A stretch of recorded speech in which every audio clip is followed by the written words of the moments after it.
Hola queridos amigos. Bienvenidos a este nuevo video. El día de hoy escucharemos la carta encíclica Aurietis Aquas de Su Santidad Pío XII sobre el culto al Sagrado Corazón de Jesús. 1. Beberéis aguas con gozo en las fuentes del Salvador, estas palabras con las que el profeta Isaías prefiguraba simbólicamente los múltiples y abundantes bienes que la era mesiánica había de traer consigo, vienen espontáneas a nuestra mente si damos una mirada retrospectiva a los 100 años pasados desde que nuestro predecesor, de feliz memoria, Pío IX, correspondiendo a los deseos del orbe católico, mandó celebrar la fiesta del Sacratísimo Corazón de Jesús en la Iglesia Universal. Innumerables son, en efecto, las riquezas celestiales que el culto tributado al Sagrado Corazón infunde en las almas, las purifica, las llena de consuelos sobrenaturales y las mueve a alcanzar las virtudes todas. Por ello, recordando las palabras del apóstol Santiago, toda dádiva buena y todo don perfecto de arriba desciende, del Padre de las luces, razón tenemos para considerar en este culto, ya tan universal y cada vez más fervoroso, el inapreciable don que el Verbo encarnado, nuestro Salvador divino y único mediador de la gracia y de la verdad entre el Padre Celestial y el género humano, ha concedido a la Iglesia, su mística esposa, en el curso de los últimos siglos, en los que ella ha tenido que vencer tantas dificultades y soportar pruebas tantas. Gracias a don tan inestimable, la Iglesia puede manifestar más ampliamente su amor a su divino fundador y cumplir más fielmente esta exhortación que, según el evangelista San Juan, profirió el mismo Jesucristo en el último gran día de la fiesta. Jesús, habiéndose puesto en pie, dijo en alta voz: el que tiene sed, venga a mí y beba el que cree en mí. Pues, como dice la Escritura, de su seno manarán ríos de agua viva. Y esto lo dijo el del Espíritu que habían de recibir lo que creyeran en él, los que escuchaban estas palabras de Jesús, con la promesa de que habían de manar de su seno ríos de agua viva. Fácilmente las relacionaban con los vaticinios de Isaías, Ezequiel y Zacarías, en los que se profetizaba el reino del Mesías, y también con la simbólica piedra, de la que, golpeada por Moisés, milagrosamente hubo de brotar agua. 2. La caridad divina tiene su primer origen en el Espíritu Santo, que es el amor personal del Padre y del Hijo en el seno de la augusta Trinidad. Con toda razón, pues, el apóstol de las gentes, como haciéndose eco de las palabras de Jesucristo, atribuye a este espíritu de amor la efusión de la caridad en las almas de los creyentes. La caridad de Dios ha sido derramada en nuestros corazones por el Espíritu Santo que nos ha sido dado. Este tan estrecho vínculo que, según la Sagrada Escritura, existe entre el Espíritu Santo, que es amor por esencia, y la caridad divina que debe encenderse cada vez más en el alma de los fieles, nos revela a todos en modo admirable, venerables hermanos, la íntima naturaleza del culto que se ha de atribuir al Sacratísimo Corazón de Jesucristo. En efecto, manifiesto es que este culto, si consideramos su naturaleza peculiar, es el acto de religión por excelencia, esto es, una plena y absoluta voluntad de entregarnos y consagrarnos al amor del Divino Redentor, cuya señal y símbolo más viviente es su corazón traspasado. E igualmente claro es, y en un sentido aún más profundo, que este culto exige ante todo que nuestro amor corresponda al amor divino. Pues solo por la caridad se logra que los corazones de los hombres se sometan plena y perfectamente al dominio de Dios, cuando los afectos de nuestro corazón se ajustan a la divina voluntad de tal suerte, que se hacen casi una cosa con ella, como está escrito: quien al Señor se adhiere, un espíritu es con él. Y fundamentación teológica. Dificultades y objeciones. 3. La Iglesia siempre ha tenido y tiene en tan grande estima el culto del Sacratísimo Corazón de Jesús, lo fomenta y propaga entre todos los cristianos y lo defiende, además, enérgicamente contra las acusaciones del naturalismo y del sentimentalismo. Sin embargo, es muy doloroso comprobar cómo, en lo pasado y aún en nuestros días, este nobilísimo culto no es tenido en el debido honor y estimación por algunos cristianos, y a veces ni aún por los que se dicen animados de un sincero celo por la religión católica y por su propia santificación. Si tú conocieses el don de Dios, con estas palabras: venerables hermanos, nos, que por divina disposición hemos sido constituidos guardián y dispensador del tesoro de la fe y de la piedad que el Divino Redentor ha confiado a la Iglesia, conscientes del deber de nuestro oficio, amonestamos a todos aquellos de nuestros hijos que, a pesar de que el culto del Sagrado Corazón de Jesús, venciendo la indiferencia y los errores humanos, ha penetrado ya en su cuerpo místico, todavía abrigan prejuicios hacia él y aún llegan a reputarlo menos adaptado, por no decir nocivo, a las necesidades espirituales de la Iglesia y de la humanidad en la hora presente, que son las más apremiantes. Pues no faltan quienes, confundiendo o equiparando la índole de este culto con las diversas formas particulares de devoción que la Iglesia aprueba y favorece sin imponerlas, lo juzgan como algo superfluo, que cada uno pueda practicar o no, según le agradare. Otros consideran oneroso este culto, y aún de poca o ninguna utilidad, singularmente para los que militan en el reino de Dios, consagrando todas sus energías espirituales, su actividad y su tiempo a la defensa y propaganda de la verdad católica, a la difusión de la doctrina social católica, y a la multiplicación de aquellas prácticas religiosas y obras que ellos juzgan mucho más necesarias en nuestros días. Y no faltan quienes estiman que este culto, lejos de ser un poderoso medio para renovar y reforzar las costumbres cristianas, tanto en la vida individual como en la familiar, no es sino una devoción más saturada de sentimientos que constituida por pensamientos y afectos nobles. Así la juzgan más propia de la sensibilidad de las mujeres piadosas que de la seriedad de los espíritus cultivados.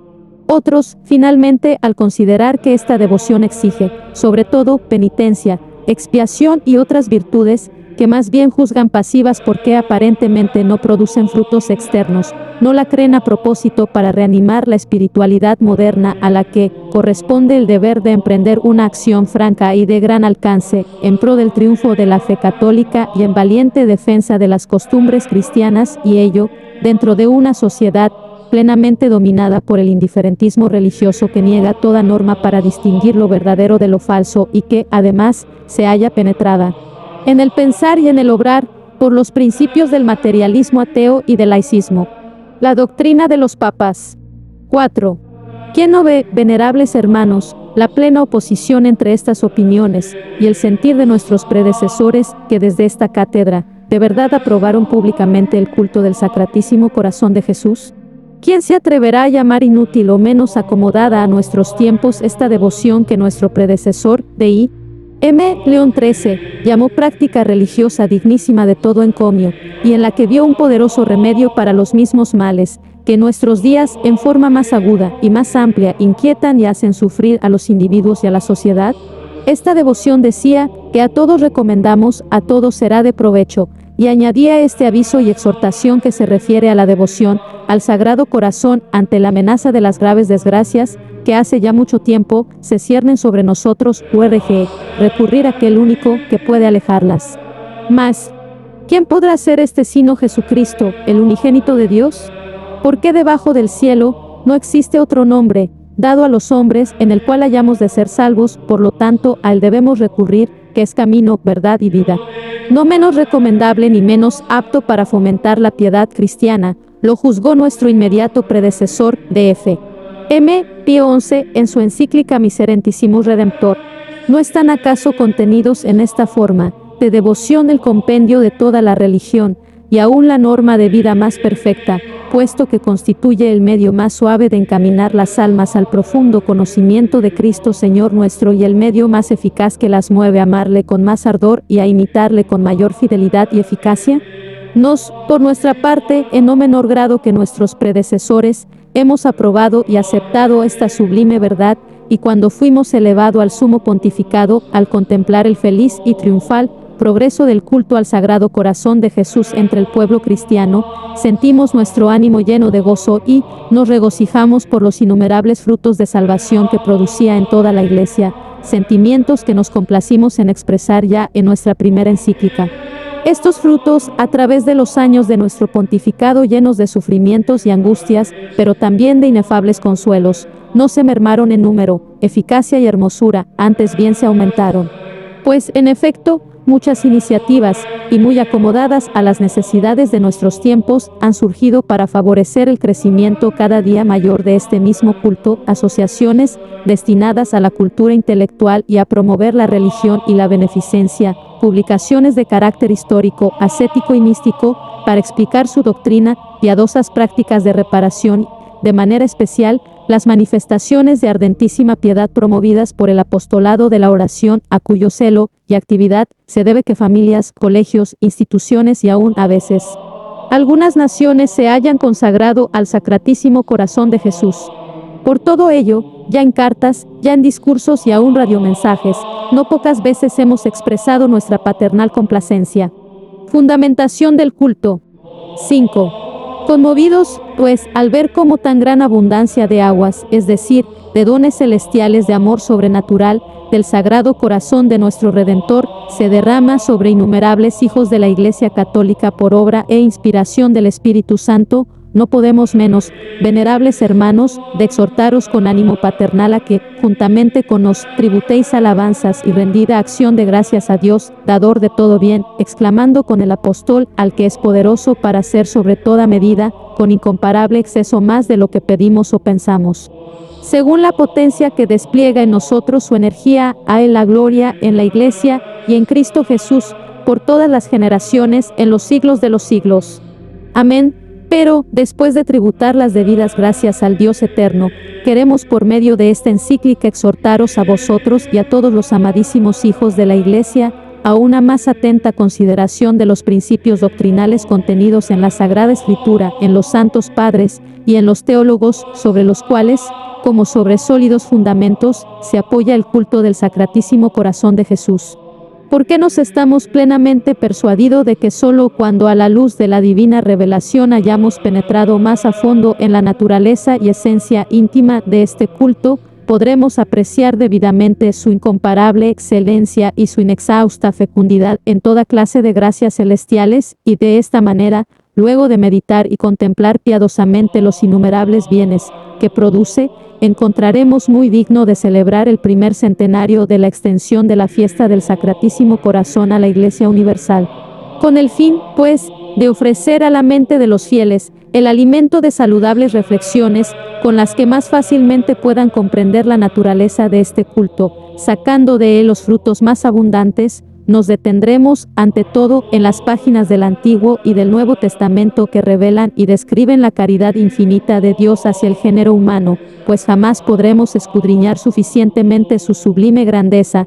Aludiremos luego a los comentarios de los padres y doctores de la Iglesia. Finalmente, procuraremos poner en claro la íntima conexión existente entre la forma de devoción que se debe tributar al corazón del Divino Redentor y el culto que los hombres están obligados a dar al amor que Él y las otras personas de la Santísima Trinidad tienen a todo el género humano. ¿Por qué juzgamos que, una vez considerados a la luz de la Sagrada Escritura y de la tradición los elementos constitutivos de esta devoción tan noble, será más fácil a los cristianos de ver con gozo las aguas en las fuentes del Salvador, es decir, podrán apreciar mejor la singular importancia que el culto al corazón sacratísimo de Jesús ha adquirido en la liturgia de la Iglesia, en su vida interna y externa, y también en sus obras? Así podrá cada uno obtener aquellos frutos espirituales que señalarán una saludable renovación en sus costumbres, según lo desean los pastores de la Grey de Cristo. Culto de la Tría. 6. Para comprender mejor, en orden a esta devoción, la fuerza de algunos textos del Antiguo y del Nuevo Testamento, precisa atender bien al motivo por el cual la Iglesia tributa al corazón del Divino Redentor el culto de la Tría. Tal motivo, como bien sabéis, venerables hermanos, es doble: el primero, común también a los demás miembros adorables del cuerpo de Jesucristo, se funda en el hecho de que su corazón, por ser la parte más noble de su naturaleza humana, está unido hipostáticamente a la persona del Verbo de Dios y, por consiguiente, se le ha de tributar el mismo culto de adoración con que la Iglesia honra a la persona del mismo Hijo de Dios encarnado. Es una verdad de la fe católica, solemnemente definida en el Concilio Ecuménico de Éfeso y en el Segundo de Constantinopla. El otro motivo se refiere ya de manera especial al corazón del Divino Redentor y, por lo mismo, le confiere un título esencialmente propio para recibir el culto de la Tría. Su corazón, más que ningún otro miembro de su cuerpo, es un signo o símbolo natural de su inmensa caridad hacia el género humano. Es innata al Sagrado Corazón, observaba nuestro predecesor León XIII, d.f. M. la cualidad de ser símbolo e imagen expresiva de la infinita caridad de Jesucristo, que nos incita a devolverle amor por amor. Es indudable que los libros sagrados nunca hacen una mención clara de un culto de especial veneración y amor tributado al corazón físico del Verbo encarnado como a símbolo de su encendidísima caridad. Este hecho, que se debe reconocer abiertamente, no nos ha de admirar ni puede en modo alguno hacernos dudar de que el amor de Dios a nosotros, razón principal de este culto, es proclamado e inculcado tanto en el Antiguo como en el Nuevo Testamento con imágenes con que vivamente se conmueven los corazones. Y estas imágenes, por encontrarse ya en los libros santos, cuando predecían la venida del Hijo de Dios hecho hombre, han de considerarse como un presagio de lo que había de ser el símbolo y signo más noble del amor divino, es a saber, el sacratísimo y adorable corazón del Redentor divino. Antiguo Testamento. 7. Por lo que toca a nuestro propósito, al escribir esta encíclica, no juzgamos necesario aducir muchos textos de los libros del Antiguo Testamento que contienen las primeras verdades reveladas por Dios. Creemos baste recordar la alianza establecida entre Dios y el pueblo elegido, consagrada con víctimas pacíficas cuyas leyes fundamentales, esculpidas en 2 tablas, promulgó Moisés e interpretaron los profetas, alianza ratificada por los vínculos del supremo dominio de Dios y de la obediencia debida por parte de los hombres, pero consolidada y vivificada por los más nobles motivos del amor. Porque aún para el mismo pueblo de Israel, la razón suprema de obedecer a Dios era no ya el temor de las divinas venganzas que los truenos y relámpagos fulgurantes en la ardiente cumbre del Sinaí suscitaban en los ánimos, sino más bien el amor debido a Dios. Escucha, Israel, el Señor, nuestro Dios, es el único Señor. Amarás, pues, al Señor tu Dios con todo tu corazón, con toda tu alma y con toda tu fuerza. Y estas palabras que hoy te mando estarán en tu corazón. No nos extrañemos, pues, si Moisés y los profetas, a quien con toda razón llama el angélico doctor los mayores del pueblo elegido, comprendiendo bien que el fundamento de toda la ley se basaba en este mandamiento del amor, describieron las relaciones todas existentes entre Dios y su nación, recurriendo a semejanzas sacadas del amor recíproco entre padre e hijo o entre los esposos y no representándolas con severas imágenes, inspiradas en el supremo dominio de Dios o en nuestra obligada servidumbre llena de temor.